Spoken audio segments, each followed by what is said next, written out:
Tales at Dawn by Moonlight presents The People of the Pit by Abraham Merritt. North of us, a shaft of light shot halfway to the zenith. It came from behind the 5 peaks. The beam drove up through a column of blue haze whose edges were marked as sharply as the rain that streams from the edges of a thundercloud. It was like the flash of a searchlight through an azure mist. It cast no shadows. As it struck upward, the summits were outlined hard and black, and I saw that the whole mountain was shaped like a hand. As the light silhouetted it, the gigantic fingers stretched. The hand seemed to thrust itself forward. It was exactly as though it moved to push something back. The shining beam held steady for a moment, then broke into myriads of little luminous globes that swung to and fro and dropped gently. They seemed to be searching. The forest had become very still. Every wood noise held its breath. I felt the dogs pressing against my legs. They too were silent. But every muscle in their bodies trembled. Their hair was stiff along their backs, and their eyes, fixed on the falling lights, were filmed with the terror glaze. I looked at Anderson. He was staring at the north, where once more the beam had pulsed. Upward. It can't be the aurora. I spoke without moving my lips. My mouth was as dry as though Lao Tzu had poured his fear dust down my throat. If it is, I never saw one like it, he answered in the same tone. Besides, who ever heard of an aurora at this time of the year? He voiced the thought that was in my own mind. It makes me think something is being hunted up there, he said. An unholy sort of hunt. It's well for us to be out of range. The mountain seems to move each time the shaft shoots up, I said. What's it keeping back, Star? It makes me think of the frozen hand of cloud that Shan-Nador set before the gate of ghouls to keep them in the lairs that Eblis cut for them. He raised a hand, listening. From the north and high overhead, there came a whispering. It was not the rustling of the aurora, that rushing, crackling sound like the ghosts of winds that blew at creation, racing through the skeleton leaves of ancient trees that sheltered Lilith. It was a whispering that held in it a demand. It was eager. It called us to come up where the beam was flashing. It drew. There was in it a note of inexorable insistence. It touched my heart with 1,000 tiny, fear-tipped fingers, and it filled me with a vast longing to race on and merge myself in the light. It must have been so that Ulysses felt when he strained at the mast and strove to obey the crystal sweet singing of the sirens. The whispering grew louder. "What the hell's the matter with those dogs?" cried Anderson savagely. "Look at them!" The Malamutes, whining, were racing away toward the light. We saw them disappear among the trees. There came back to us a mournful howling. Then that too died away, and left nothing but the insistent murmuring overhead. The glade we had camped in looked straight to the north. We had reached, I suppose, 300 miles above the first great bend of the Kuskokwim toward the Yukon. Certainly we were in an untrodden part of the wilderness. We had pushed through from Dawson at the breaking of the spring, on a fair lead to the lost 5 peaks, between which, so the Athabascan medicine man had told us, the gold streams out like putty from a clenched fist. Not an Indian were we able to get to go with us. The land of the Hand Mountain was accursed, they said. We had sighted the peaks the night before, their tops faintly outlined against a pulsing glow, and now we saw the light that had led us to them. Anderson stiffened. Through the whispering had broken a curious pad-pad and a rustling. It sounded as though a small bear were moving towards us. I threw a pile of wood on the fire, and as it blazed up, saw something break through the bushes. It walked on all 4s, but it did not walk like a bear. All at once it flashed upon me. It was like a baby crawling upstairs. The 4 paws lifted themselves in grotesquely infantile fashion. It was grotesque, but it was terrible. It grew closer. We reached for our guns and dropped them. Suddenly we knew that this crawling thing was a man. It was a man. Still with the high-climbing pad-pad, He swayed to the fire. He stopped. "Safe," whispered the crawling man in a voice that was an echo of the murmur overhead. "Quite safe here. They can't get out of the blue, you know. They can't get you unless you go to them." He fell over on his side. We ran to him. Anderson, "I knelt." "God's love," he said. "Frank, look at this." He pointed to the hands. The wrists were covered with torn rags of a heavy shirt. The hands themselves were stumps. The fingers had been bent into the palms, and the flesh had been worn to the bone. They looked like the feet of a little black elephant. My eyes traveled down the body. Around the waist was a heavy band of yellow metal.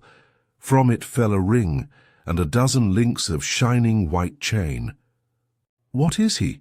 Where did he come from?" said Anderson. "Look, he's fast asleep, yet even in his sleep his arms try to climb and his feet draw themselves up one after the other. And his knees, how in God's name was he ever able to move on them?" It was even as he said. In the deep sleep that had come upon the crawler arms and legs, kept raising in a deliberate, dreadful climbing motion. It was as though they had a life of their own. They kept their movement independently of the motionless body. They were semaphoric motions. If you have ever stood at the back of a train and had watched the semaphores rise and fall, you will know exactly what I mean. Abruptly the overhead whispering ceased. The shaft of light dropped and did not rise again. The crawling man became still. A gentle glow began to grow around us. It was dawn, and the short Alaskan summer night was over. Anderson rubbed his eyes and turned to me a haggard face. "Man," he exclaimed, "you look as though you have been through a spell of sickness." "No more than you, Star," I said. "What do you make of it all?" "I'm thinking our only answer lies there," he answered, pointing to the figure that lay so motionless under the blankets. We had thrown over him. Whatever it was, that's what it was after. There was no aurora about that light, Frank. It was like the flaring up of some queer hell the preacher folk never frightened us with. "We'll go no further today," I said. "I wouldn't wake him for all the gold that runs between the fingers of the 5 peaks, nor for all the devils that may be behind them." The crawling man lay in a sleep as deep as the sticks. We bathed and bandaged the pads that had been his hands. Arms and legs were as rigid as though they were crutches. He did not move while we worked over him.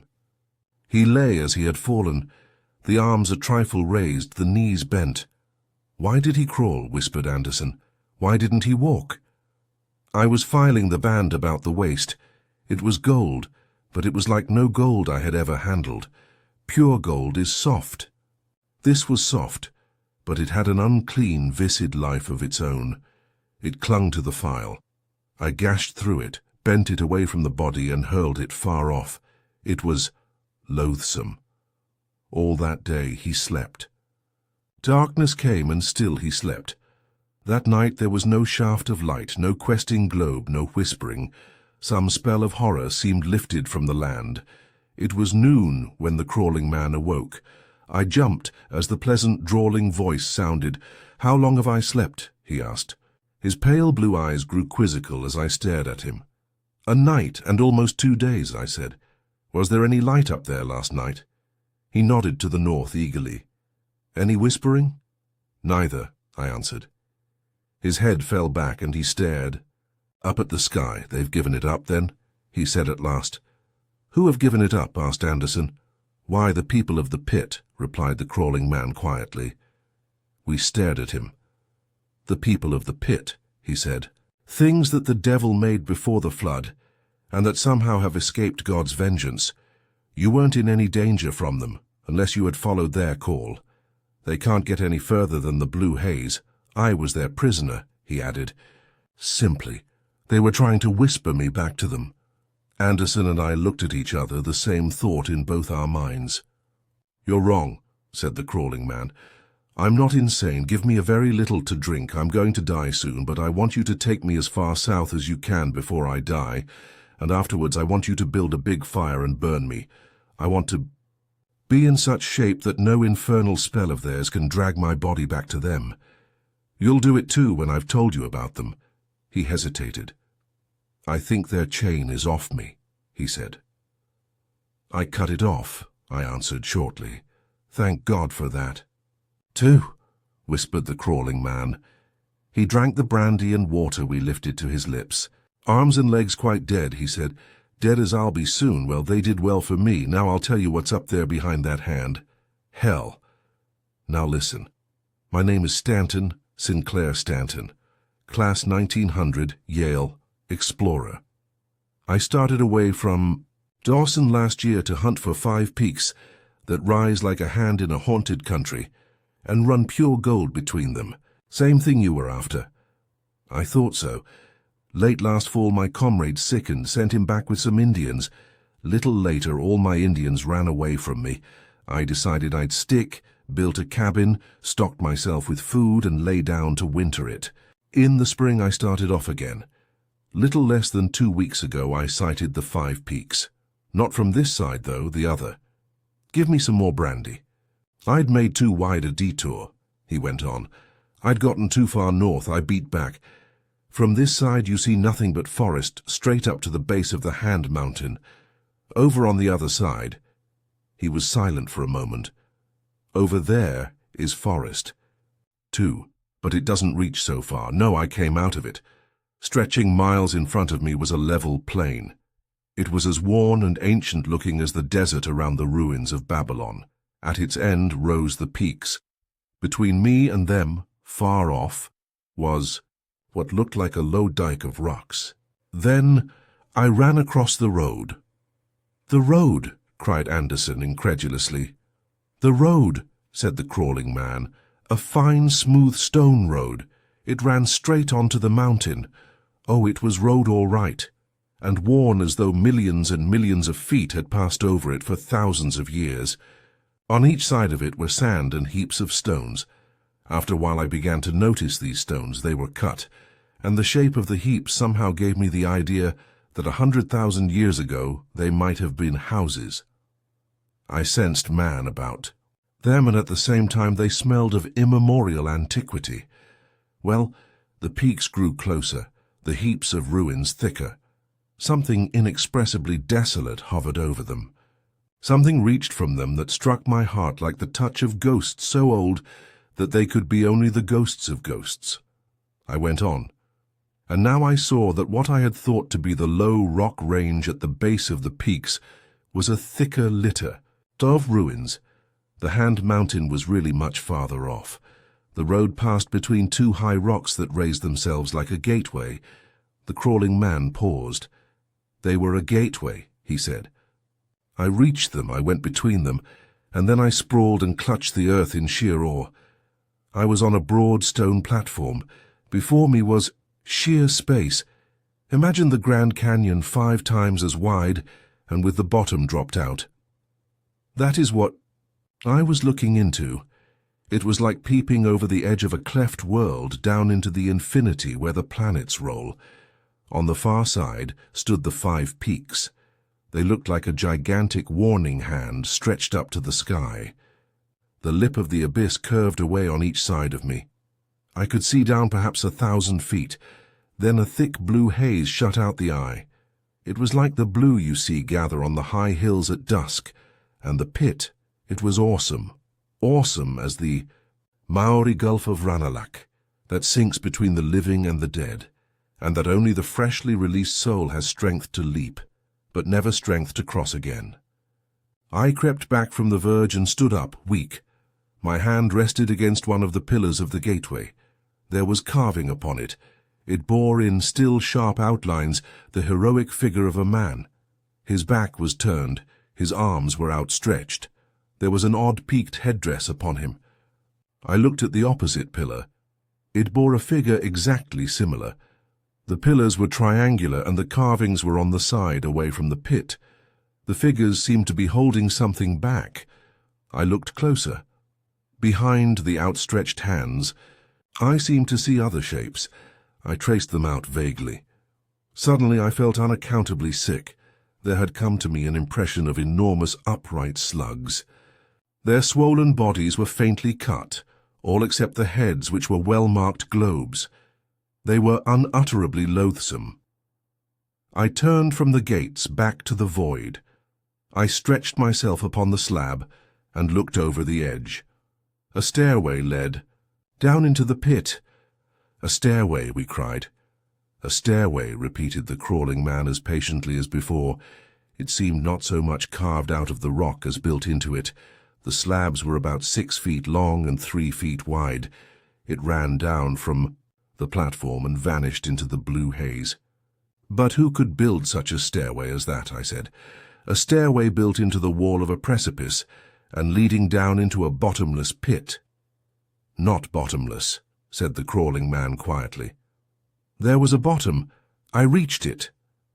"Reached it?" "We repeated. "Yes, by the stairway," answered the crawling man. "You see, I went down it." "Yes," he said.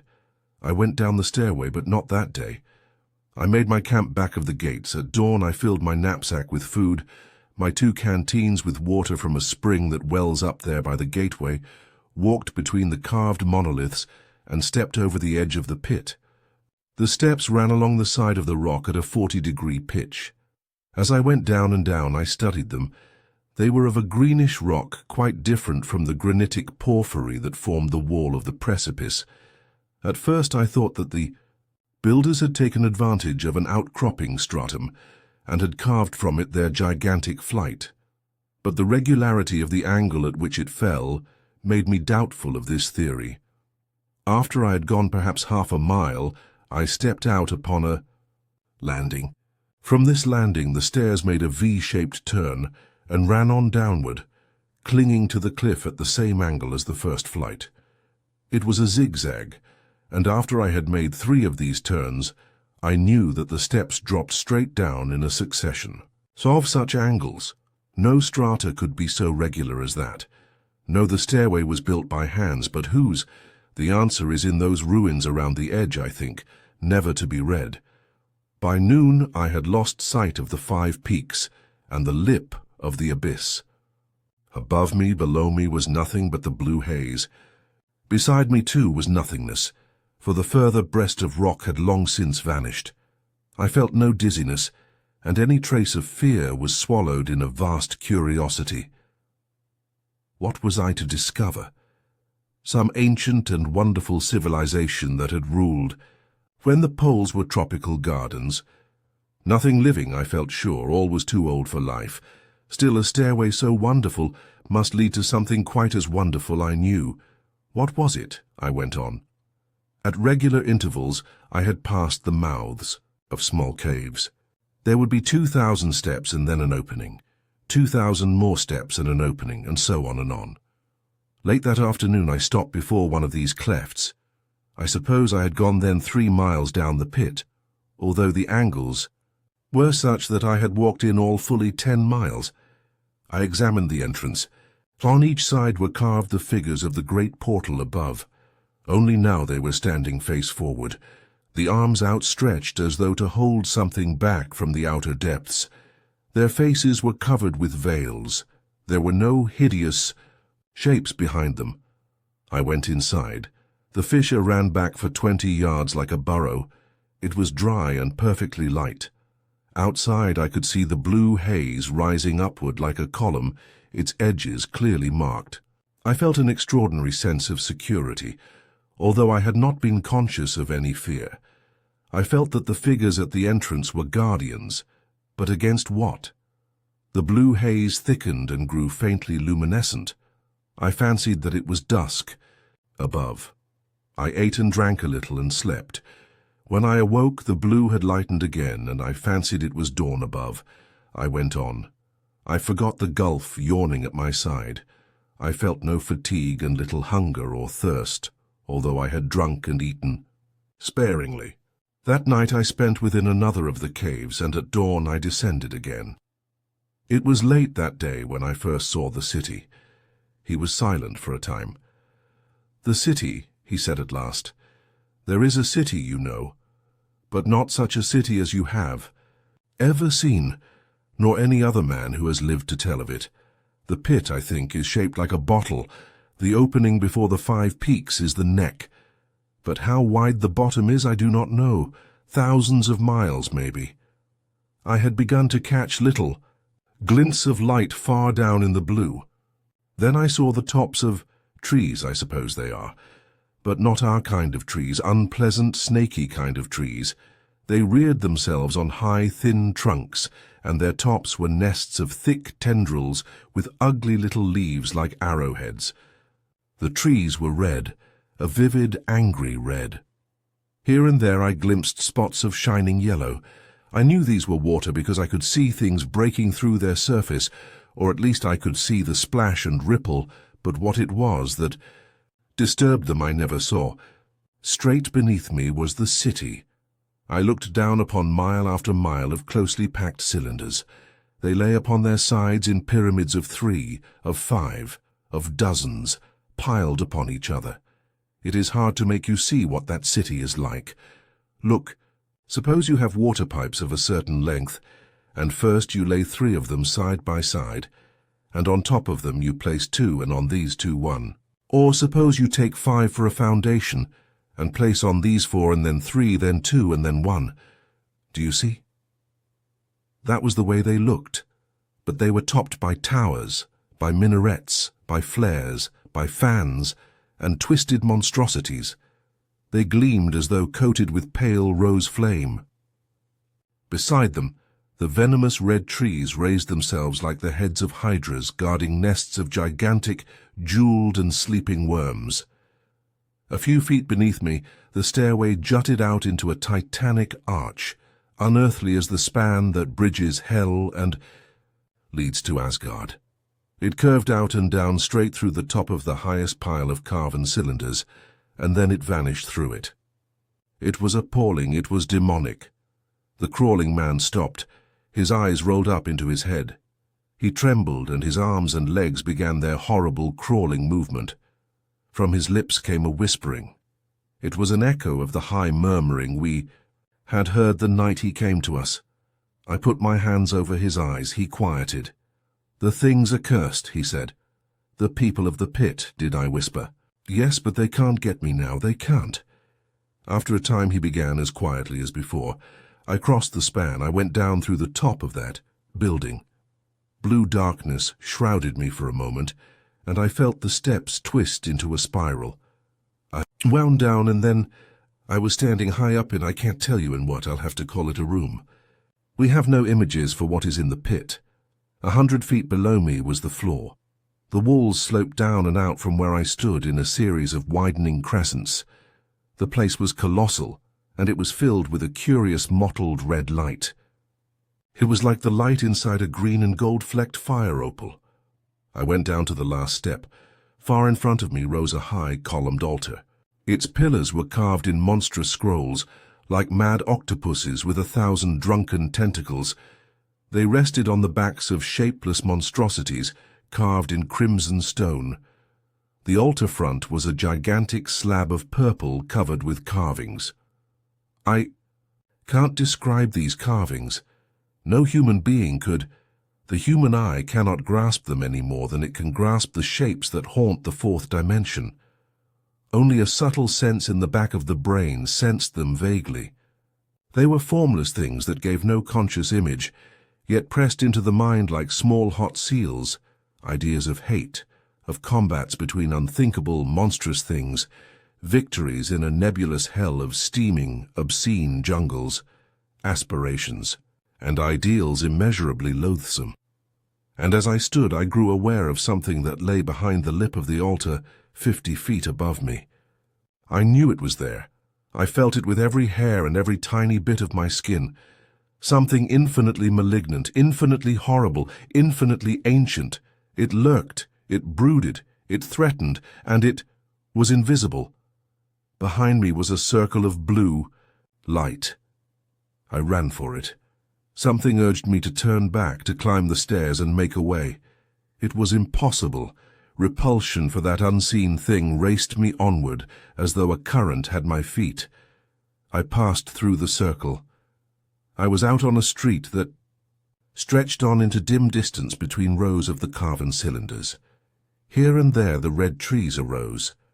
Between them rolled the stone burrows, and now I could take in the amazing ornamentation that clothed them. They were like the trunks of smooth-skinned trees that had fallen and had been clothed with high-reaching noxious orchids. Yes, those cylinders were like that, and more. They should have gone out with the dinosaurs. They were monstrous. They struck the eyes like a blow, and they passed across the nerves like a rasp, and nowhere was there sight or sound of living thing. There were circular openings in the cylinders like the circle in the temple of the stairway. I passed through one of them. I was in a long, bare, vaulted room, whose curving sides half closed 20 feet over my head, leaving a wide slit that opened into another vaulted chamber above. There was absolutely nothing in the room save the same mottled reddish light that I had seen in the temple. I stumbled. I still could see nothing, but there was something on the floor over which I had tripped. I reached down, and my hand touched a thing cold and smooth that moved under it. I turned and ran out of that place. I was filled with a loathing that had in it something of madness. I ran on and on blindly, wringing my hands, weeping with horror. When I came to myself, I was still among the stone cylinders and red trees. I tried to retrace my steps to find the temple. I was more than afraid.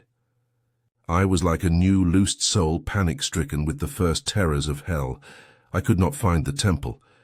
Then the haze began to thicken and glow, the cylinders to shine more brightly. I knew that it was dusk in the world above, and I felt that, with dusk, my time of peril had come, that the thickening of the haze was the signal for the awakening of whatever things lived in this pit. I scrambled up the sides of one of the burrows. I hid behind a twisted nightmare of stone. Perhaps, I thought, there was a chance of remaining hidden until the blue lightened and the peril passed. There began to grow around me a murmur. It was everywhere, and it grew and grew into a great whispering. I peeped from the side of the stone down into the street. I saw lights passing and repassing. More and more lights. They swam out of the circular doorways, and they thronged the street. The highest were 8 feet above the pave, the lowest perhaps 2. They hurried, they sauntered, they bowed, they stopped and whispered, and there was nothing under them. Nothing under them, breathed Anderson. No, he went on. That was the terrible part of it. There was nothing under them. Yet certainly the lights were living things. They had consciousness, volition, thought. What else I did not know. They were nearly 2 feet across, the largest. Their center was a bright nucleus, red, blue, green.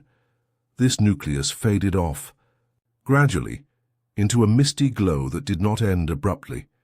It too seemed to fade off into nothingness, but a nothingness that had under it a somethingness. I strained my eyes trying to grasp this body into which the lights merged, and which one could only feel was there but could not see. And all at once I grew rigid. Something cold and thin like a whip had touched my face. I turned my head. Close. Behind were 3 of the lights. They were a pale blue. They looked at me, if you can imagine lights that are eyes. Another whiplash gripped my shoulder. Under the closest light came a shrill whispering. I shrieked. Abruptly the murmuring in the street ceased. I dragged my eyes from the pale blue globe that held them and looked out. The lights in the streets were rising by myriads to the level of where I stood. There they stopped and peered at me. They crowded and jostled as though they were a crowd of curious people on Broadway. I felt a score of the lashes touch me. When I came to myself, I was again in the great place of the stairway, lying at the foot of the altar. All was silent. There were no lights, only the mottled red glow. I jumped to my feet and ran toward the steps. Something jerked me back to my knees, and then I saw that around my waist had been fastened a yellow ring of metal. From it hung a chain, and this chain passed up over the lip of the high ledge. I was chained to the altar. I reached into my pockets for my knife to cut through the ring. It was not there. I had been stripped of everything except one of the canteens that I had hung around my neck and which I suppose they had thought was part of me. I tried to break the ring. It seemed alive, it writhed in my hands, and it drew itself closer around me. I pulled at the chain. It was immovable. There came to me the consciousness of the unseen thing above the altar. I grovelled at the foot of the slab and wept. Think, alone in that place of strange light with the brooding ancient horror above me, a monstrous thing, a thing unthinkable, an unseen thing that poured forth horror. After a while I gripped myself. Then I saw beside one of the pillars a yellow bowl filled with a thick white liquid. I drank it. If it killed, I did not care. But its taste was pleasant, and as I drank, my strength came back to me with a rush. Clearly, I was not to be starved. The lights, whatever they were, had a conception of human needs. And now the reddish mottled gleam began to deepen. Outside arose the humming, and through the circle that was the entrance came streaming the globes. They ranged themselves in ranks until they filled the temple. Their whispering grew into a chant, a cadenced whispering chant that rose and fell, while to its rhythm the globes lifted and sank, lifted and sank. All that night the lights came and went, and all that night the chant sounded as they rose and fell. At the last I felt myself only an atom of consciousness in a sea of cadenced whispering, an atom that rose and fell with the bowing globes. I tell you that even my heart pulsed in unison with them. The red glow faded, the lights streamed out. The whispering died. I was again alone, and I knew that once again day had broken in my own world. I slept. When I awoke, I found beside the pillar more of the white liquid. I scrutinized the chain that held me to the altar. I began to rub two of the links together. I did this for hours. When the red began to thicken, there was a ridge worn in the links. Hope rushed up within me. There was then a chance to escape. With the thickening, the lights came again. All through that night, the whispering chant sounded, and the globes rose and fell. The chant seized me. It pulsed through me until every nerve and muscle quivered to it. My lips began to quiver. They strove like a man trying to cry out on a nightmare. And at last they too were whispering the chant of the people of the pit. My body bowed in unison with the lights. I was, in movement and sound, one with the nameless things, while my soul sank back sick with horror and powerless. While I whispered, I saw them. Saw the lights? I asked stupidly. Saw the things under the lights, he answered. Great transparent snail-like bodies, dozens of waving tentacles stretching from them. Round gaping mouths under the luminous, seeing globes. They were like the ghosts of inconceivably monstrous slugs. I could see through them, and as I stared, still bowing and whispering, the dawn came, and they streamed to and through the entrance. They did not crawl or walk, they floated and were gone. I did not sleep, I worked all that day at my chain. By the thickening of the red I had worn it a sixth through, and all that night I whispered and bowed with the pit people, joining in their chant to the thing that brooded above me. Twice again the red thickened and the chant held me. Then on the morning of the fifth day, I broke through the worn links of the chain. I was free. I drank from the bowl of white liquid and poured what was left in my flask. I ran to the stairway. I rushed up and past that unseen horror behind the altar ledge and was out upon the bridge. I raced across the span and up the stairway. Can you think what it is to climb straight up the verge of a cleft world, with hell behind you? Hell was behind me and terror rode me. The city had long been lost in the blue haze before I knew that I could climb no more. My heart beat upon my ears like a sledge. I fell before one of the little caves, feeling that here at last was sanctuary. I crept far back within it and waited for the haze to thicken. Almost at once it did so. From far below me came a vast and angry murmur. At the mouth of the rift I saw a light pulse up through the blue, die down, and as it dimmed, I saw myriads of the globes that are the eyes of the pit people swing downward into the abyss. Again and again the light pulsed and the globes fell. They were hunting me. The whispering grew louder, more insistent. There grew in me the dreadful desire to join in the whispering as I had done in the temple. I bit my lips through and through to still them. All that night the beam shot up through the abyss, the globes, swung and the whispering sounded, and now I knew the purpose of the caves and of the sculptured figures that still had power to guard them. But what were the people who had carved them? Why had they built their city around the verge, and why had they set that stairway in the pit? What had they been to those things that dwelt at the bottom, and what use had the things been to them that they should live beside their dwelling place? That there had been some purpose was certain. No work so prodigious as the stairway would have been undertaken otherwise. But what was the purpose? And why was it that those who had dwelt about the abyss had passed away ages gone, and the dwellers in the abyss still lived? I could find no answer, nor can I find any now. I have not the shred of a theory. Dawn came as I wondered, and with it silence. I drank what was left of the liquid in my canteen, crept from the cave and began to climb again. That afternoon my legs gave out. I tore off my shirt, made from it pads for my knees and coverings for my hands. I crawled upward.